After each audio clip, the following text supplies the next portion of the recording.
Hello everyone, stitch and hobby चॅनलमध्ये तुम्हा सगळ्यांचं स्वागत आहे. तर आपण आज हा नेक बनवणार आहोत जो आहे बॅक साईडचा. तर आता मी काय केलेलं आहे, जी बॅक साईड आहे ती काढून घेतलेली होती. आता मी त्याचा व्हिडिओ तुम्हाला इथे दाखवलेला नाही कारण की खूप मोठा होता. नॉर्मली आपली रेग्युलर जी बॅक साईड असते 5.5चा नेक टाकून 5.5चा शोल्डर टाकून त्याचंच मी बॅक साईड पूर्ण काढून घेतली आणि मेन फॅब्रिकला लावून घेतलेली होती. त्याच्यानंतर मी कॅनव्हासवर लिव्ह शेप काढलेला होता. कॅनव्हासवर लिव्ह शेप काढलेला होता आणि तो आपण इथे रेडी करणार होतो कॅनव्हासवरती. तर आता तुम्हाला जर म्हणजे दुसरा कोणताही शेप घ्यायचा असेल तर हरकत नाही. मी याच्या अगोदरही कॅनव्हासवरती तुम्हाला नेक लावून दाखवलेली आहे आपल्या व्हिडिओवरती, म्हणून ह्या व्हिडिओमध्ये काही म्हणजे नेक काढलेला दाखवलेला नाही. नेक कॅनव्हासवरती काढून घेतला आणि अस्तरच्या कपड्यावर ठेवून प्रेस करून साईडनी फोल्ड करून असा रेडी करून घेतलेला आहे. आता रेडी झालेला कॅनव्हासचा आपल्याला मिडल काढायचा आणि जो आपला मेन जो फॅब्रिकचा आहे त्याचा आपल्याला मिडल काढायचा आहे नेकवरती. तर मिडल काढून दोन्ही अटॅच करायचे आहे एकमेकाला आणि आपल्याला स्टिच करून घ्यायचे आहे. आता हा जो आपण कॅनव्हास काढलेला होता म्हणजे जो नेक काढलेला होता मी लिव्ह शेपचा, तर तो मी इथे स्टिच करून घेणार आहेत. अगदी हलक्या म्हणजे व्यवस्थित आपल्याला स्टिच करायचं आहे. खूप कॅनव्हासवरती स्टिच आणायची आहे पण खूप जास्तही नाही आहे आणि खूप कमी नाही. तुम्ही बघू शकता माझी कॅनव्हासवरती स्टिच आहे, दिसती ती कॅनव्हासवर आलेली आहे. त्या पद्धतीने आपल्याला सेम अंतर सगळ्या कॅनव्हासवरती सोडून स्टिच मारून घ्यायची आहे. तर आपण अशा पद्धतीने स्टिच मारून घेतली. तो आतमधला भाग आपण कट करून घेणार आहोत. तर आता जो अस्तर आणि मेन फॅब्रिकचा आतमधला जो भाग असतो तो आपण पूर्ण कट करून घेणार आहोत. आणि इथे कट केल्याच्या नंतर आपल्याला जो शेप आहे त्याला नॉचेस द्यायचे आहे. मी प्रत्येक वेळेस सांगते की आपले जे नॉचेस द्या, जे राऊंड शेप असतात, राऊंड लिव्ह शेप मटका शेप, प्रत्येक वेळेस नॉचेस, जेणेकरून आपल्या जे आहे याची फिनिशिंग नेकची फिनिशिंग छान येते. आता आपल्याला असं एक आपण इथे अस्तरच्या साईडनाच जी प्रेस स्टिच म्हणतो ती आपण देऊन घेणार आहोत. इथे हा जो आतमधलं जे धागे म्हणजे आपले जे छोटे छोटे तुकडे असतात ते आपण अस्तरच्या साईडनं घेणार आहोत आणि इकडच्या साईडने अस्तरच्या साईडने आपण प्रेस स्टिच तिच्यावर देणार आहोत. तर तुम्ही इथे बघू शकता या पद्धतीने आपण प्रेस स्टिच दिलेली आहे.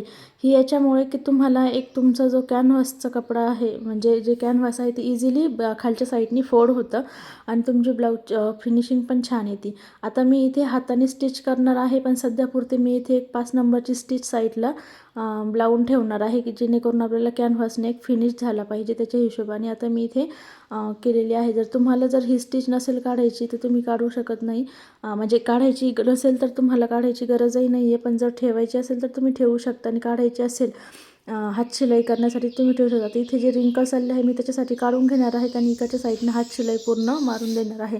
पण मी हे फक्त 5 नंबरची स्टिच मारून रेडी केली आहे. आता हा आहे नेक, म्हणजे माझ्या ब्लाऊजला एवढीच डिझाईन होती तर मी याच्यामध्येच नेकला डिझाईन बनवणार आहे. त्याचा जो मिडल आहे तो आपण कट करून घेऊया. मिडलपासून आपण सरळ भाग पूर्ण कट करून घेतलेला आहे. तर या पद्धतीने तुम्ही इथे बघू शकता.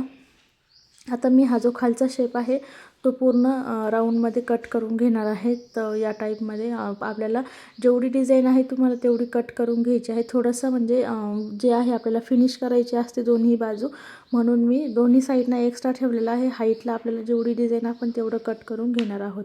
आता हे कट केल्याच्या नंतर मी काय केलेलं आहे, अस्तर जे आहे अस्तरचा कपडा घेतला. आपल्याला ज्या साईडनं नेक फिनिश करायचं आहे आपण त्या साईडनं अस्तर ठेवून घेणार आहोत. तर आपल्याला तुम्ही इथे बघू शकता या साईडने आता माझी जी डिझाईन आहे ती मी फिनिश करणार, त्याच्यामुळे मी अस्तर त्या डिझाईनवर ठेवलं. अस्तर याच्यामुळे की आपल्याला ट्रान्सपरंट असल्यामुळे शेप दिसून येतो म्हणून मी अस्तरवरती ठेवलेलं आहे. आणि एवढं काही हार्ड नाही आहे, म्हणजे ट्रान्सपरंट असल्यामुळे आपल्याला अस्तरमधली आतमधली डिझाईन दिसते. जर तो प्रॉब्लेम येत असेल तर तुम्ही अगोदर मार्किंग पण करून घेऊ शकता. जर अस्तर हेवी असेल किंवा दिसणार नाही असं काही असेल तर तुम्ही अगोदर मार्किंग करून घेऊ शकता की मार्किंग करून आपल्याला त्या मार्किंगवर स्टिच मारून घेऊ शकतात. आपल्याला या पद्धतीने मी इथे मार्किंग न करताच मी याच्यावर स्टिच मारून घेणार आहे. तर तुम्ही इथे आपण अशी इथे स्टिच मारून घेतलेली आहे. इथे पण मी जो शेप आहे त्याला थोडेसे नॉचेस दिलेले आहेत, थोडासा राऊंडेड शेप असल्यामुळे. परत इथे स्टिच देते आहे जशी मी मागच्या कॅनव्हासला द्यायला सांगितली होती. आपल्याला अस्तरच्या बाजूनी परत एक आपण प्रेस स्टिच देऊन घेणार आहोत. खालचा जो कपडा आहे तो आपण अस्तरच्याच बाजूने ठेवणार आहे, त्याच्यावर ठेवून प्रेस स्टिच करून घेणार आहोत. या पद्धतीने. आता आपल्याला परत एक प्रेस स्टिच दिल्याच्यानंतर हा पूर्ण जो भाग आहे त्याच्यावर आपल्याला स्टिच मारून घ्यायची आहे सरळ पद्धतीने आणि इकडचा पण भाग आपल्याला फिनिश करून घ्यायचा आहे. आता नॉर्मली आपल्याला एक साईड दोन्ही पण साईड फिनिश करायची आहे, कारण की आपल्याला तेवढी पट्टी सोबत ठेवायची आहे. तर दोन्ही भाग फिनिश झालेले असले पाहिजे. तर आपण दोन्ही साईडनं जे भाग आहे ते फिनिश करून घेणार. इकडच्या साईडचा पण भाग मी रेग्युलर सारखाच फिनिश करून घेणार आहे. जसं आपण क्रॉसपट्टी वगैरे काढतो त्या टाईपमध्ये दोन्ही पण साईडनं स्टिच मारून आपण आतमधून बाहेर काढू शकतो. अशाही पद्धतीने आपल्याला करता येतं. तर आपल्याला ह्या साईडनंही फिनिश करायचं. तुमच्याकडे जर आता माझा ह्या शेपच्या बाजूला व्यवस्थित कपडा नव्हता आणि असला पण तर आपल्याला तेवढं व्यवस्थित निघत नाही किंवा डिझाईन व्यवस्थित शेप येत नाही, त्याच्यामुळे आपल्याला डिझाईनच्या शेपमध्ये मी इथे स्टिच मारून घेणार आहे. अगदी आपण पहिले जशी मारलेली होती अगदी हळूवार मारायची आहे. स्टोन वगैरे असेल तर अगदी व्यवस्थित मारायचे आहे, जेणेकरून तुमचे स्टोनही तुटणार नाही आणि मशीनची सुई पण तुटणार नाही. अगदी आपल्याला हळूवारपणे स्टिच मारायची आहे. आणि जो आता एक्स्ट्राचा कपडा होता तो मी शेपमध्ये कट करून घेणार आहे. जो राऊंडेड शेप आहे त्या शेपमध्ये कट करून घेणार आहे आणि इथे पण नॉचेस देणार आहे, कारण की इथे पण थोडासा राऊंडेड शेप आहे, त्याच्यामुळे इथे पण मी नॉचेस देणार आहे. आणि आपण जसं क्रॉसपट्टीतून कपडा बाहेर काढतो दोन्ही क्रॉस, त्या पद्धतीने आपल्याला असा कपडा बाहेर काढून घ्यायचा आहे, म्हणजे डिझाईन बाहेर येते आणि दोन्ही पण जे भाग आहे ते अगदी फिनिश झालेले राहते आणि एकदम छान पद्धतीने रेडी असतात. तर इथे बघू शकता तुम्ही या पद्धतीने आपण इथे बाहेर काढून घेतलेलं आहे आणि आपलं असंच रेडी झालेलं आहे. आता आपल्याला जी दुसरी पट्टी होती ती पण आपल्याला अशीच रेडी करायची आहे. दोन्ही साईडनी स्टिच मारून इथे बघा मी दोन्ही साईडनं स्टिच मारले आणि बाहेर काढून अशा पद्धतीने रेडी करून घेतलेले आहे. त्याच्यानंतर हा आपला रेडी झालेला नेक तो आपल्याला इथे ठेवायचा आहे. आता तुम्ही इथे वेगवेगळ्या पद्धतीने पण ठेवू शकता. आता मला या साईडने ठेवायचे आहे अशा पद्धतीने. तुम्हाला जर हवंच तर तुम्ही म्हणजे खालच्या साईडने पण ठेवू शकता किंवा क्रॉस पद्धतीने जिथे ठेवायचे आहे त्या पद्धतीने तुम्ही वेगवेगळ्या डिझाईनमध्ये पण ठेवू शकता. तर इथे आपण असे ठेवून घेणार आहोत आणि स्टिच करून घेणार आहोत. जर तुमचं बोटनेक असेल याच्यामध्ये पण छान डिझाईन रेडी होत्या, पण मला क्लायंटचं म्हणजे जे होतं ऑर्डरनुसार की त्यांना बोटनेक तर नाही पाहिजे, पण ह्या डिझाईन आहे ट्रेंडिंग जे चालू होतं त्यांना ते डिझाईन तशा पाहिजे होत्या. तर मी त्यांच्या हिशोबाने हा असा नेक रेडी केलेला आहे. तर तुम्ही इथे बघू शकता अशा पद्धतीने रेडी झालं आहे. आता आपल्याला असं ठेवून पूर्ण स्टिच करून घ्यायचं आहे अगदी व्यवस्थितपणे. तर मी हे तुम्हाला ठेवून दाखवलेलं आहे. तर आता आपण याला स्टिच करून घेणार. तर पहिले मी शोल्डर अटॅच केलेले आहे. त्याच्यानंतर आता आपल्याला जो खालचा शेप आहे राऊंडेड शेप, तर तो आपल्याला इथे अटॅच करून घ्यायचा आहे.